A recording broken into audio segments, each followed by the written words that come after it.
Cześć, Rafał z portalu. Rok temu robiliśmy Krajhavoka, a przez robiliśmy mam na myśli m.in. zrobienie projektu graficznego do niego. I jako, że ten Krajhavok ma swoje pierwsze urodzinki, to chciałem Wam pokazać parę smaczków, które u siebie znajdę na kompie i powspominać troszkę. Od czego zaczniemy? Zacznijmy może od okładki. Otóż, dawno temu pierwszym pomysłem na okładkę było to, żeby tam w tle było takie wypasiony widoczek science fiction, a z przodu, żeby była jakaś postać.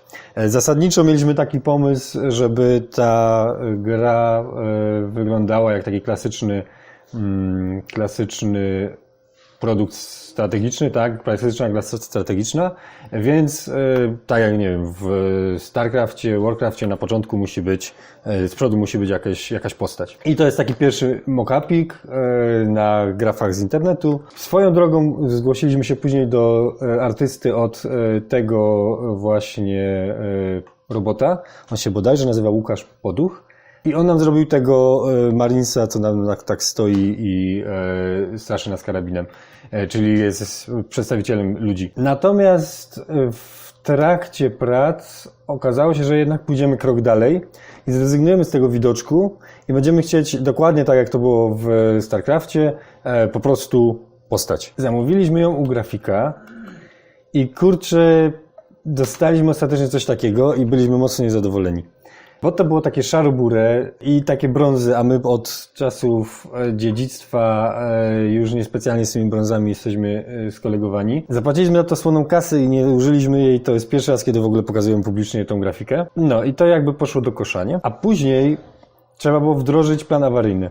I tym planem awaryjnym było znalezienie takiej grafiki, która będzie spełniać to wszystko, co chcemy, którą dostaniemy już gotową, a nie, że będziemy teraz mozolnie się tam przepychać i przeciągać linię z grafikiem, czy coś jest po naszej myśli, czy nie. I jak szukałem jej, to znalazłem w pewnym momencie coś takiego i mówię, kurde, to jest dokładnie to, czego potrzebujemy. To znaczy jest to taki sobie StarCraftowy jakiś tam żołnierzyk, który w dodatku jest mega fajnie powiązany z tym, co się dzieje w grze, bo w grze, jak wiecie, na planecie Torogów wydobywamy kryształy i cała ta wojna jest wokół tych kryształów, a to, jak zerknąłem na to, krzyczało do mnie, słuchaj, jestem właśnie zbroją w technologii, która powstała na podstawie tych kryształów i w zasadzie jestem jakimś tam eksperymentalnym projektem z waszego świata.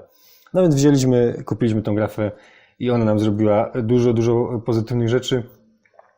Do dzisiaj dostaję fajne informacje od grafików, z którymi współpracuję, których namawiam na to, żeby coś zrobili dla portalu, że sprawdziłem wasze portfolio, sprawdziłem jakie gry robicie i kojarzę Krajhavoka, jest ok. Także tak właśnie zdobyliśmy okładkę do tej gry.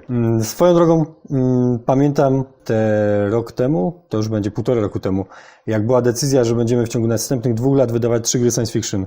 Krajhavoka, First Martians i Alien Artifacts, to trzeba było zadecydować, musiałem jakoś to zrobić, jakby to wymyślić, żeby każda z tych gier, mimo że jest zrobiona w tym samym studio, mimo że jest zrobiona przez tego samego grafika, żeby każda wyglądała inaczej. I postanowiliśmy wtedy pójść w 3 zupełnie inne ścieżki. Z Krajhavokiem chcieliśmy pójść w stronę tych właśnie klasycznych, nawet trącących trochę latami 90. strategii. Taki klasyczny, troszkę ciężkawy layout i wiecie jak to wyszło. First Martians poszliśmy w taką symulację interfejsu NASA. Troszkę holograficznie, troszkę hologramów, ale niezbyt właśnie science fiction, niezbyt jakieś takie futurystyczne, tak żeby przypominało to, co rzeczywiście NASA robi. I Alien Artifacts, ten taki lekki, bielutki layout science fiction, który mega się odróżnia od tego wszystkiego, co jest w tych 2 pozostałych tytułach. Takie właśnie mieliśmy rozróżnienie i mam wrażenie, że to nam fajnie zadziałało, także te gry wyglądają naprawdę inaczej i każda wygląda charakterystycznie dla siebie. Dawno temu Krajhavok to było Battle of York Granta Rodieka i to